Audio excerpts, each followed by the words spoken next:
एक गांव में श्याम नाम का बहुत ही ईमानदार व्यक्ति रहता था, लेकिन वह बहुत ही गरीब था। इसलिए उसकी पत्नी हमेशा उसे ताना मारती रहती थी। एक सुबह श्याम सोकर उठा और नाश्ते के लिए आवाज़ लगाई तो उसकी पत्नी 2 सूखी रोटियां कटोरे में लेकर आ जाती है। यह देखकर श्याम कहता है, अरे यह क्या, केवल 2 सूखी रोटी। उसकी पत्नी गुस्सा होते हुए कहती है, जितना कमाते हो उसमें तो यही मिलेगा, पहले कुछ काम कर लो, उसके बाद अच्छे खाने की सोचो। अपने छोटे भाई को देखो, कितना अच्छा पैसा कमाता है। यह सब सुनकर श्याम को गुस्सा आ जाता है और वह अपनी पत्नी से कहता है, सुनो भाग्यवान, अब मैं कुछ करके ही घर लौटूंगा। श्याम ने रोटी का कटोरा एक थैली में डाला और निकल पड़ा। चलते चलते वह एक जंगल में पहुंच जाता है। घर से काफ़ी दूर आने के कारण उसके पैर दर्द करने लगते हैं। वह आराम के लिए पेड़ के पास जाता है और थैला रखकर वहीं लेट जाता है। थकान होने के कारण लेटते ही सो जाता है। उसी पेड़ पर वन देवता कभी कभी प्रकट होते थे। भाग्यवश वह दिन आज ही था। वन देवता प्रकट हुए। उन्होंने देखा कि एक आदमी पेड़ के नीचे सोया हुआ है। वह कहते हैं कि यह आदमी कौन है और इसके पास सामान क्या है। वन देवता थैले को उठाकर देखते हैं तो उसमें 2 सूखी रोटियां निकलती है। अरे यह क्या भोजन, वैसे भी मुझे बहुत तेज भूख लगी है।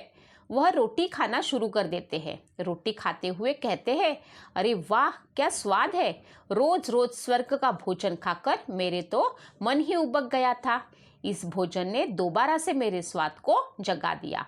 देखते देखते वे दोनों रोटी खा जाते हैं। रोटी खाकर कहते हैं, अरे यह क्या, मैंने तो दोनों रोटी खा ली, अब यह इंसान क्या खाएगा। नहीं नहीं, मुझे इसके भोजन का बंदोबस्त करना होगा। वन देवता अपने जादू के कटोरा उसके थैले में डाल देते हैं। यह कोई साधारण कटोरा नहीं होता, बल्कि एक जादुई कटोरा होता है।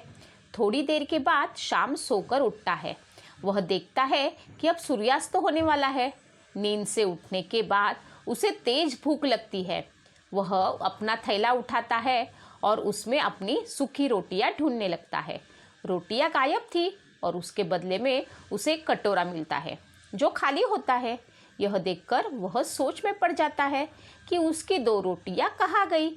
उदास होकर वह गुस्से में उस कटोरे को दूर फेंक देता है।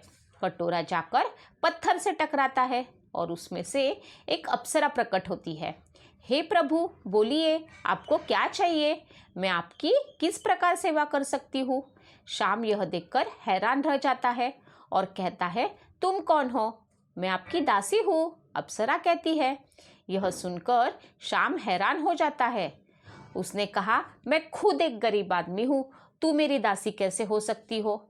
श्याम काफ़ी भूखा था, इसलिए उसने ज़्यादा सवाल नहीं पूछते हुए सीधा अपने भोजन की मांग की।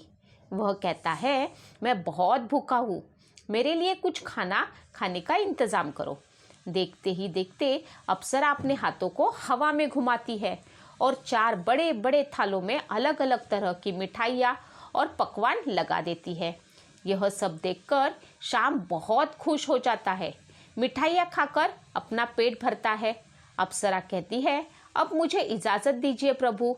यह कहकर अप्सरा उस कटोरे में घुस जाती है। अरे यह कहाँ गायब हो गई। फिर वह उस कटोरे को ढूंढता है और कहता है, अच्छा तो यह कोई साधारण कटोरा नहीं है, बल्कि जादुई कटोरा है। इसे देखकर मेरी पत्नी बहुत खुश हो जाएगी और अब मुझे काम करने की भी ज़रूरत नहीं पड़ेगी। बिना देर किए वह घर लौट जाता है। अपनी पत्नी को आवाज़ लगाता है, सुनो भाग्यवान, यहाँ आओ। यह सुनकर उसकी पत्नी बाहर आती है और गुस्से से कहती है, क्या हुआ, क्यों चिल्ला रहे हो। श्याम खाली कटोरा अपनी पत्नी को दिखाते हुए कहता है, यह लो, इसे रख लो। यह देखकर श्याम की पत्नी कहती है, यह क्या है, कुछ काम कर भी आए हो या सिर्फ खाली कटोरा ही दे रहे हो। यह कोई साधारण कटोरा नहीं है, यह एक जादुई कटोरा है जिससे तुम जो भी मांगोगी वह तुम्हें मिलेगा। श्याम उस कटोरे को जमीन पर फेंकता है और फेंकते ही उसमें से अप्सरा प्रकट होती है। बोलिए प्रभु, मैं आपकी क्या सेवा कर सकती हूँ? यह सुनकर श्याम कहता है, मेरी पत्नी के लिए अलग अलग तरह के स्वादिष्ट पकवान ले आओ। अप्सरा अपने हाथों को हवा में घुमाती है और अलग अलग तरह के पकवानों को अपने जादू से प्रकट करती है। यह देखकर श्याम की पत्नी हैरान रह जाती है और खुश भी हो जाती है। वह तुरंत कहती है, सुनो जी, क्यों ना हम अपने पूरे गांव को आज शाम दावत पर बुलाएं। उन्हें खाना खिलाकर हमें बहुत सुख मिलेगा। हाँ हाँ, क्यों नहीं, यह तुमने बहुत अच्छी बात कही। मैं जाता हूँ और गांव के सभी लोगों को आमंत्रित करता हूँ।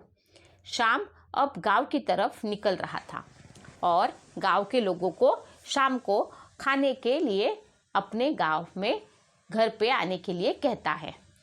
गांव के लोग कहते हैं, क्या हुआ श्याम, सच में तुम हमें आज दावत देने वाले हो? खाने में क्या मिलेगा? अरे आप पहले घर तो आइए। यह कहकर वह गांव के सभी लोगों को आमंत्रित करके घर वापस लौट जाता है। रामू नाम का एक व्यक्ति उसकी बातों को चुपके से सुन रहा था। वह रास्ते में जाकर शाम को रोक लेता है और पूछता है, अरे भाई, क्या है? सुना है तुम पूरे गांव को दावत दे रहे हो। हाँ हाँ भाई, तुम भी शाम को मेरे घर आना। ज़रूर आऊँगा, लेकिन पहले ये तो बताओ कि तुम्हारे पास इतना भोजन आएगा कैसे?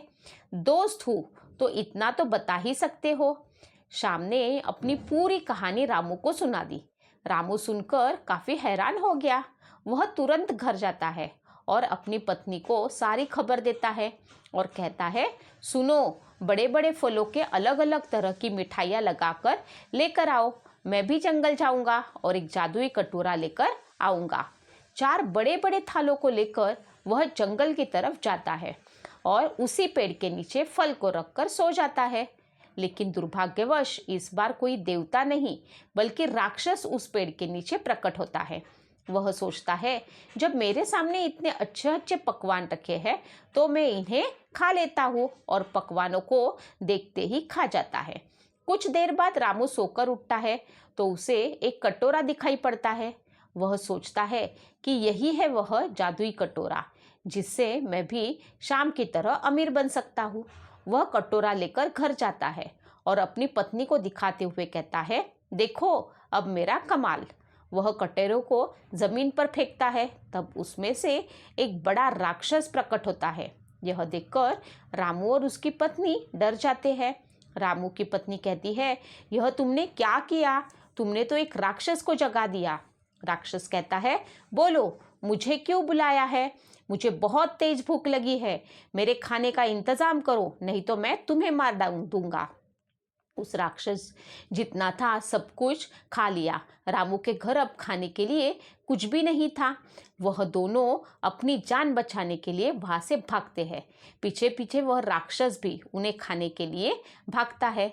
दूसरी तरफ श्याम और उसकी पत्नी गांव के लोगों को भोजन खिलाकर अत्यंत सुख महसूस करते हैं और आगे का जीवन व्यतीत करते हैं।